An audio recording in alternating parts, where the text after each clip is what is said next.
দেশের নিবন্ধিত অনিবন্ধিত ৫০টিরও বেশি রাজনৈতিক দল ডিসেম্বরে জাতীয় সংসদ নির্বাচন চায় বলে দাবি করেছে বাম গণতান্ত্রিক জোট। জানাবো বিস্তারিত। প্রধান উপদেষ্টা ডক্টর মোহাম্মদ ইউনূস বিদেশে বসে বিএনপির বিরুদ্ধে বদনাম করছেন বলে অভিযোগ করেছেন বিএনপির স্থায়ী কমিটির সদস্য মির্জা আব্বাস। ইভটিজিংয়ের প্রতিবাদ করায় ছাত্রীকে রাস্তায় ফেলে মারধরের অভিযোগ উঠেছে ছাত্রদলের নেতাকর্মীদের বিরুদ্ধে। ইসরায়েলি বাহিনীর বর্বর ও নৃশংস হামলায় দুনিয়ার সবচেয়ে ক্ষুধার্ত জায়গা এখন গাজা। এবং সর্বশেষ জানিয়ে দেব মার্কিন প্রেসিডেন্ট ডোনাল্ড ট্রাম্পের সঙ্গে চলমান পারমাণবিক চুক্তিতে দ্রুত রাজি হওয়ার জন্য ইরানকে চাপ দিচ্ছে সৌদি আরব। এতক্ষণ শুনছিলেন সংবাদ শিরোনাম, এবারে বিস্তারিত। তার আগে নতুন নতুন আপডেট নিউজ পেতে আমাদের চ্যানেলটি সাবস্ক্রাইব করে রাখুন।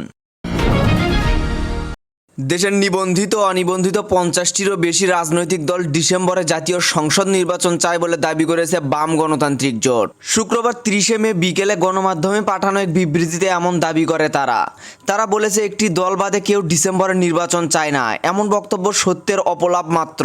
দ্রুত প্রয়োজনীয় নির্বাচনী সংস্কার করে ডিসেম্বরের মধ্যে নির্বাচন দিয়ে নির্বাচিত সরকারের কাছে ক্ষমতা হস্তান্তরের দাবি জানিয়ে বিবৃতিতে একথা বলা হয়। শুধু একটি দল নয়, বাম গণতান্ত্রিক জোট সহ দেশের নিবন্ধিত অনিবন্ধিত ৫০টিরও বেশি রাজনৈতিক দল ডিসেম্বরে জাতীয় সংসদ নির্বাচন চায়। বাম গণতান্ত্রিক জোট অভিযোগ করে বলে, অন্তর্বর্তী সরকার মার্কিন সাম্রাজ্যবাদের এজেন্ডা বাস্তবায়ন এবং সরকারের পৃষ্ঠপোষকতায় নবগঠিত দলকে রাজনৈতিক সুবিধা দেওয়ার জন্য নির্বাচন পিছানোর অপকৌশল নিয়েছে।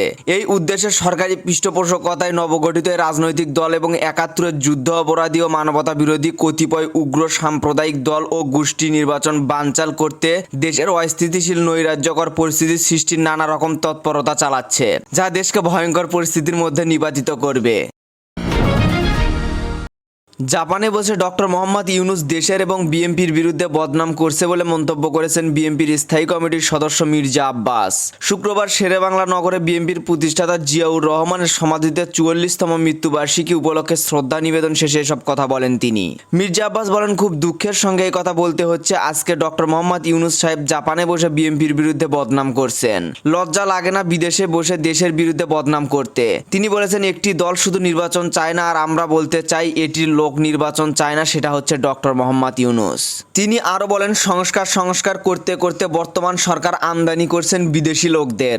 জিয়া বহু সংস্কার করেছেন কিন্তু কোনো বিদেশি পরামর্শক আনেননি, কাউকে আমদানি করেননি, কিন্তু বর্তমান সরকার কিছু বিদেশি পরামর্শক এনেছে।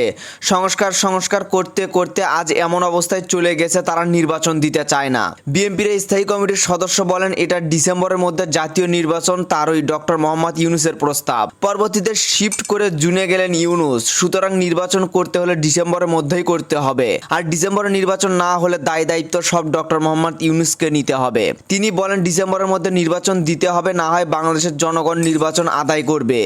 নির্বাচন না হলে দেশের ভৌগোলিক অবস্থা ঠিক থাকবে না।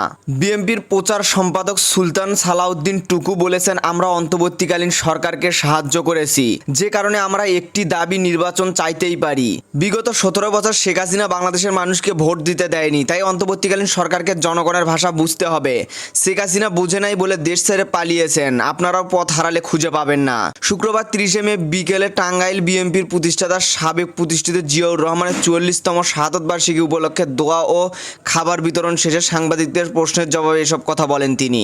জেলা শ্রমিক দল আয়োজিত অনুষ্ঠানে টুকু বলেন, যারা বলে একটি দল নির্বাচন চায়, তাদের বলতে চাই এটা আমাদের দাবি নয়, জনগণের দাবি।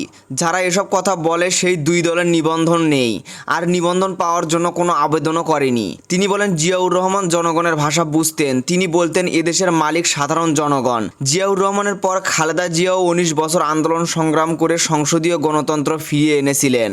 টুকু বলেন, শহীদ প্রেসিডেন্ট জিয়াউর রহমানের নেতৃত্বে বাংলাদেশ স্বাধীন হয়েছে, যিনি বাকশাল থেকে বহুদলীয় গণতন্ত্র প্রকাশ করেছেন।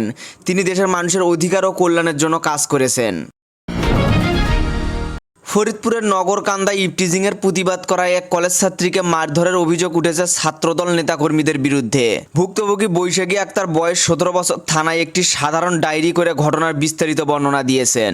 থানায় দেয়া জিডিতে বৈশাখী জানান, তার ছোট বোন চৈতি আক্তার ১৫ বছর বয়স, স্থানীয় ফুলসুতি আব্দুল আলেম চৌধুরী উচ্চ বিদ্যালয়ের ১০ম শ্রেণীর ছাত্রী। বেশ কিছুদিন ধরে প্রতিবেশী শরীফ ব্যাপারী ২১ বছর বয়স ও তার সহযোগী কিছু যুবক চৈতির বিদ্যালয়ে যাতায়াতের পথে কুরুচিপূর্ণ অঙ্গভঙ্গি সক্রিয় মন্তব্য করে আসছিল। এ বিষয়ে স্থানীয় গণ্যমান্য ব্যক্তিদের মাধ্যমে শরীফকে সতর্ক করা হলেও সে তাতে কর্ণপাত করেনি। ঘটনার সর্বশেষ পর্ব ঘটে 29 মে বিকেল 5টায়, যখন চৈতি বাড়ির পাশে রাস্তায় গেলে শরীফ আবারও তাকে ইপটিজিং করে। ভীত সশস্ত্র চৌতি বাড়িতে ফিরে বড় বোন ও পরিবারের সদস্যদের ঘটনা জানায়। পরে বিষয়টি নিয়ে থানায় অভিযোগ করেন বৈশাখী। জানা যায় ফরিদপুরের নগরকান্দায় বৈষম্য বিরোধী ছাত্র আন্দোলনের সংগঠক ও সরকারি রাজেন্দ্র কলেজের এইচএসসি পরীক্ষার্থী বৈশাখী ইসলাম। অভিযোগ ওঠে শুক্রবার 30 মে বিকেল 5টার দিকে উপজেলার ভাবুকদিয়া গ্রামের নিজ বাড়ির পাশে বৈশাখীকে রাস্তায় ফেলে মারধর করা হয়। তিনি দাবি করেন স্থানীয় বিএনপির লোকজন চুল ধরে টেনে ও লাথি মেরে শারীরিকভাবে লাঞ্ছিত করেছে।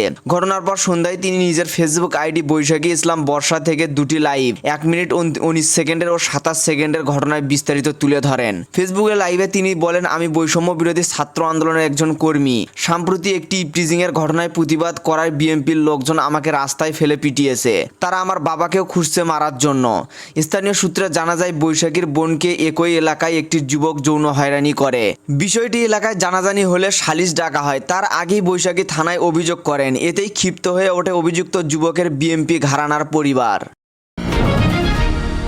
গাজা উপত্যকা বর্তমানে বিশ্বের সবচেয়ে খাদ্য সংকট ও ক্ষুধার্ত এলাকা হিসেবে চিহ্নিত হয়েছে বলে জানিয়েছে জাতিসংঘ। শুক্রবার 30 মে জাতিসংঘের মানবিক বিষয়ক সংস্থা OHA জানিয়েছে গাজায় জনগণ এখন অনাহারের চরম ঝুঁকিতে রয়েছে এবং অবিলম্বে সহায়তা প্রবেশের অনুমতি না দিলে পরিস্থিতি ভয়াবহ দুর্ভিক্ষের রূপ নিতে পারে। OHA এর মুখপাত্র জেন্স লার্কে বলেন, ইসরায়েল এখনও গাজায় মানবিক সহায়তা প্রবেশের বড় ধরনের বাধা সৃষ্টি করছে। সম্প্রতি অনুমোদিত 900টি যাত্রীবাহী ট্রাকের মধ্যে মাত্র 600টি গাজায় প্রবেশ করতে পেরেছে। তিনি বলেন, আমরা যা নিয়ে যেতে পেরেছি তা কেবল ময়দা। এটি রান্না না করলে খাওয়ার উপযোগী নয়। অথচ গাজায় শতভাগ জনগণ এখন দুর্ভিক্ষের ঝুঁকিতে রয়েছে। গত 2 সপ্তাহে গাজায় নতুন করে 2 লাখ মানুষ বাস্তুচ্যুত হয়েছে বলে জানান তিনি। সহায়তা প্রবেশের জটিলতা ও নিরাপত্তাজনিত বাধার কারণে পরিস্থিতি আরও জটিল হয়ে উঠেছে। এদিকে জাতিসংঘের শরণার্থী সংস্থা UNRW জানিয়েছে, জর্ডানের আম্মানের সংস্থাটির গুদামে গাজার জন্য 1 মাসের প্রয়োজনীয় খাদ্য, চিকিৎসা ও মানবিক উপকরণ মজুদ রয়েছে। মার্কিন প্রেসিডেন্ট ডোনাল্ড ট্রাম্পের সঙ্গে চলমান পারমাণবিক চুক্তিতে দ্রুত রাজি হওয়ার জন্য ইরানকে চাপ দিচ্ছে সৌদি আরব। এসব ত্রাণ একেবারে 2 লাখ মানুষের জন্য যথেষ্ট, কিন্তু সীমান্ত খুলে না দিলে তা পৌঁছানো অসম্ভব। NRW জোর দিয়ে বলেছে, গাজার মানুষ এখন জরুরি সহায়তার অপেক্ষায় রয়েছে এবং এ সহায়তা প্রবেশে কোনো ধরনের বাধা বা দেরি হলে তা মানবিক বিপর্যয় ডেকে আনবে। মধ্যপ্রাচ্যে নতুন করে অস্থিরতার আশঙ্কায় সৌদি আরব উদ্বিগ্ন জানিয়ে ইরানের সর্বোচ্চ নেতা আয়াতুল্লাহ আল খামিনির সঙ্গে এক গোপন বৈঠকে তাকে সতর্ক করেছেন সৌদির প্রতিরক্ষা প্রিন্স খালিদ বিন সালমান। তিনি খামেনিকে বলেছেন, যুক্তরাষ্ট্রের প্রেসিডেন্ট ডোনাল্ড ট্রাম্পের প্রস্তাবিত পারমাণবিক চুক্তিকে গুরুত্ব না দিলে ইসরায়েলি সামরিক হামলার মুখে পড়তে পারে ইরান। 2 উপসাগরীয় ও 2 ইরানি সূত্র সম্প্রতি বিষয়টি নিশ্চিত করেছে ব্রিটিশ সংবাদ মাধ্যম রাইটার্সকে। সূত্রগুলো বলেছে, সৌদি বাদশাহ সালমান বিন আব্দুল আজিজ ছেলে খালিদকে এই বার্তা দিয়ে পাঠিয়েছে আয়াতুল্লাহ আল খামেনির কাছে। ইরানের রাজধানী তেহরানে গত 17 এপ্রিল এই বৈঠক অনুষ্ঠিত হয়। সেখানে ইরানের প্রেসিডেন্ট মাসউদ পেজেকশিয়ান, সেনাপ্রধান মোহাম্মদ বাঘি ও পররাষ্ট্রমন্ত্রী আব্বাস আগ্রাচিও উপস্থিত ছিলেন। বৈঠকে প্রিন্স খালিদ বিন সালমান ইরানের শাসনকর্তাদের বলেন, ট্রাম্প দীর্ঘদিন আলোচনা সহ্য করবে না। দ্রুত চুক্তিতে পৌঁছাতে হবে, না হলে কূটনৈতিক পথ বন্ধ হয়ে যাবে। চুক্তি না হলে ইসরায়েলি হামলার আশঙ্কা রয়েছে, যা গাজা ও লেবাননে চলমান সহিংসতার মধ্যে নতুন উত্তেজনা ছড়াবে। অবশ্য এই বৈঠকের বিষয়ে সৌদি আরব ও ইরানের কর্তৃপক্ষ কোনো মন্তব্য করেনি এখন পর্যন্ত। রাইটার্সের প্রতিবেদন অনুযায়ী বৈঠকে পেজেকশিয়ান জানান, অর্থনৈতিক চাপ কমাতে একটি পারমাণবিক চুক্তি চায় ইরানও। তবে কেবল ট্রাম্প একটি চুক্তি চান বলে ইরান নিজের ইউরেনিয়াম সমৃদ্ধকরণ কর্মসূচি পুরোপুরি বন্ধ করতে প্রস্তুত নয়। ট্রাম্প সম্প্রতি ইসরায়েলি প্রধানমন্ত্রী বেনিয়াম নেতানিয়াহুর উপস্থিতিতে ঘোষণা দিয়েছেন, তেহরানের সঙ্গে সরাসরি আলোচনা চলছে। অথচ নেতানিয়াহু তখন ইরান বিরোধী কর্মসূচি সমর্থন করে ওয়াশিংটন গিয়েছিলেন। এখন এই পর্যন্তই ছিল। পরবর্তী আপডেট নিউজ জানতে আমাদের চ্যানেলের সাথেই থাকুন। ধন্যবাদ।